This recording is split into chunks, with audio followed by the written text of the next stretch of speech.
जय श्री राम बच्चों, सरस्वती क्लासेस की हिंदी की कक्षा में मैं अंजलि तिवारी एक बार पुनः आप सभी का बहुत बहुत स्वागत एवं अभिनंदन करती हूँ। बच्चों, आज मैं आप लोगों के समक्ष हिंदी व्याकरण की एक प्रश्नोत्तरी को लेकर उपस्थित हूँ, जो कि हिंदी व्याकरण के एक महत्वपूर्ण अंग यानी भाषा पे आधारित है ये प्रश्नोत्तरी। और जितने भी प्रतियोगी परीक्षा की तैयारी करने वाले स्टूडेंट्स हैं उनके लिए ये काफी ज्यादा हेल्पफुल होने वाली है ये प्रश्नोत्तरी। तो आइए अविलंब हम अपने प्रश्नों की ओर बढ़ते हैं, देखते हैं कि आज की इस प्रश्नोत्तरी में कौन कौन से प्रश्न सम्मिलित हैं। तो आज की इस प्रश्नोत्तरी का पहला प्रश्न है बच्चों, वाराणसी, गोरखपुर, आरा के मध्य कौन सी भाषा बोली जाती है। आपको बताना है कि वाराणसी, गोरखपुर और आरा के मध्य यानी इनमें कौन सी भाषा यहाँ पे बोली जाती है, यही आपको बताना है। तो ऑप्शन नंबर ए है भोजपुरी, ऑप्शन नंबर बी है कौरवी, ऑप्शन नंबर सी है मैथिली, ऑप्शन नंबर डी है अवधी। तो इसका जो राइट आंसर हो जाएगा बच्चों वो हो जाएगा भोजपुरी। यानी वाराणसी, गोरखपुर और आरा के मध्य कौन सी भाषा बोली जाती है, तो वो बोली जाती है भोजपुरी। फिर अगला प्रश्न है, ब्रज भाषा का केंद्रीय क्षेत्र है। ब्रज भाषा का जो केंद्रीय क्षेत्र है यानी जहाँ पे ब्रज भाषा प्रमुख रूप से बोली जाती है वो क्षेत्र आपको बताना है। तो ऑप्शन नंबर ए है मथुरा, ऑप्शन नंबर बी है वाराणसी, ऑप्शन नंबर सी है इलाहाबाद और ऑप्शन नंबर डी है लखनऊ। तो ये ब्रज भाषा आप सभी को पता भी होगा कि ये मथुरा में विशेषता बोली जाती है। तो ये ऑप्शन नंबर ए यानी मथुरा बिल्कुल करेक्ट हो जाएगा। ब्रज भाषा का केंद्रीय क्षेत्र क्या है, तो मथुरा, यानी मथुरा में प्रमुख रूप से ब्रज भाषा बोली जाती है। बुंदेली का क्षेत्र है, अगला प्रश्न है, बुंदेली का क्षेत्र है यानी कहाँ कहाँ पे बुंदेली बोली जाती है। ऑप्शन नंबर ए है आगरा, मथुरा, भरतपुर की, ऑप्शन नंबर बी है Panipat, Sonipat, Kurukshetra, option number C है जयपुर, अजमेर, जोधपुर और ऑप्शन नंबर डी है झांसी, जालौन, दतिया। तो ये जो बुंदेली का क्षेत्र है ये है झांसी, जालौन, दतिया, यानी ऑप्शन नंबर डी करेक्ट हो जाएगा।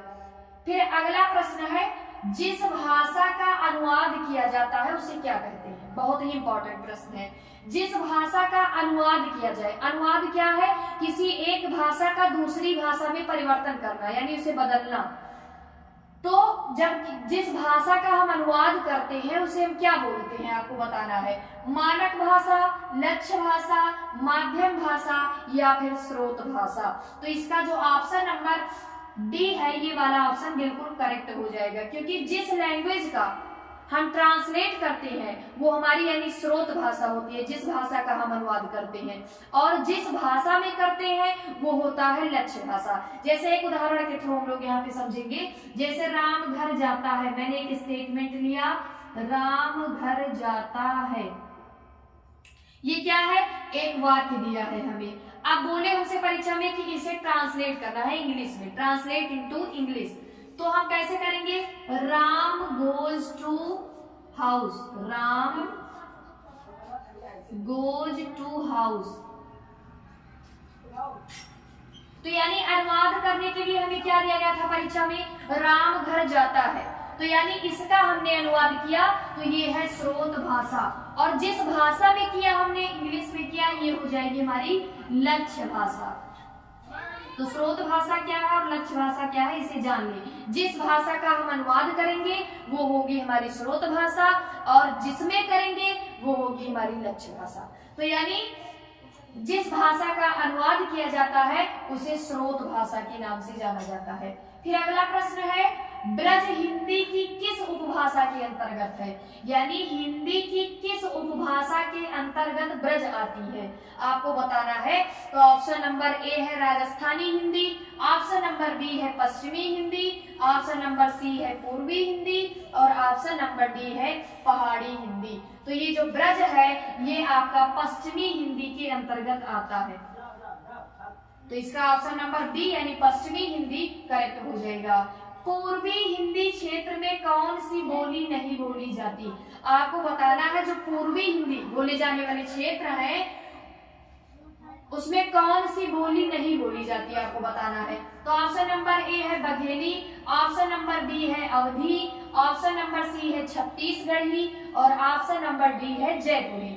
तो यानी जो पूर्वी हिंदी का क्षेत्र है इसमें ये तीनों ही बोलियां आ जाएंगी, यानी बघेली भी आती है, अवधी भी आती है, छत्तीसगढ़ी भी आती है। तो यानी जयपुरी नहीं आती है, तो ये वाला ऑप्शन करेक्ट हो जाएगा। फिर अगला प्रश्न है, निम्नलिखित में से कौन सी बोली उत्तर प्रदेश में बोली जाती है? आपको बताना है कि कौन सी बोली उत्तर प्रदेश में बोली जाती है।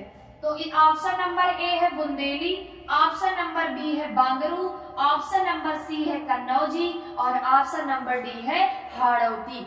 तो यानी इसका जो राइट आंसर हो जाएगा वो बुंदेली भी बोली जाती है और कन्नौजी भी। मैंने इस तरह से लिख रखा है, अगर आपसे परीक्षा में आपको ऑप्शन मिले ए एंड सी तो आप उसे ही करेक्ट करें, क्योंकि बुंदेली भी बोली जाती है और कन्नौजी भी बोली जाती है। फिर अगला प्रश्न है हमारा, मथुरा और वृंदावन में प्रमुखतः कौन सी भाषा बोली जाती है? मथुरा और वृंदावन में प्रमुख रूप से कौन सी भाषा बोली जाती है?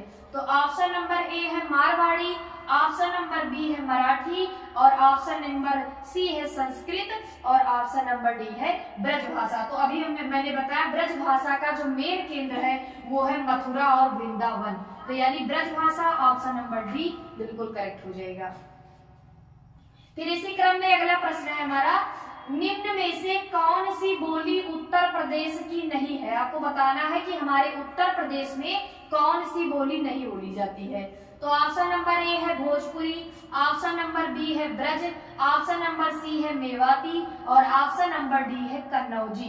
तो इसका जो राइट आंसर हो जाएगा वो हो जाएगा मेवाती, क्योंकि मेवाती उत्तर प्रदेश में नहीं बोली जाती, बाकी की तीनों बोलियां उत्तर प्रदेश में बोली जाती हैं। यानी भोजपुरी भी, ब्रज भी और कन्नौजी भी बोली जाती है, केवल मेवाती नहीं बोली जाती है। तो नहीं पूछ रहा है आपसे, इसलिए ऑप्शन नंबर सी मेवाती वाला करेक्ट हो जाएगा।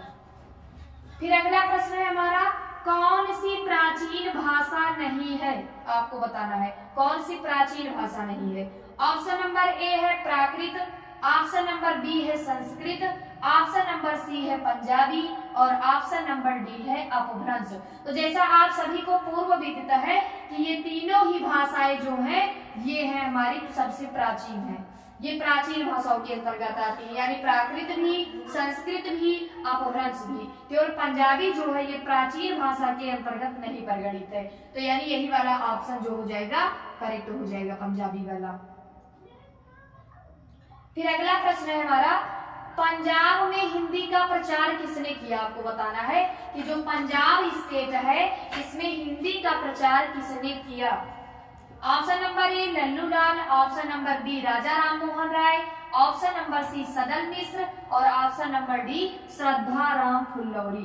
तो इसका जो राइट आंसर हो जाएगा तो इसका हो जाएगा ऑप्शन नंबर डी, यानी श्रद्धा राम फुल्लौरी। आशा करते हैं बच्चों आपको ये वीडियो पसंद आई होगी। अगर आपको वीडियो अच्छी लगी हो तो प्लीज हमारे चैनल सरस्वती क्लासेस को सब्सक्राइब एवं वीडियो को लाइक अवश्य करें। फिर हम पुनः उपस्थित होंगे अगली प्रश्नोत्तरी के साथ। तब तक के लिए जय सिया राम, जय जय सिया राम।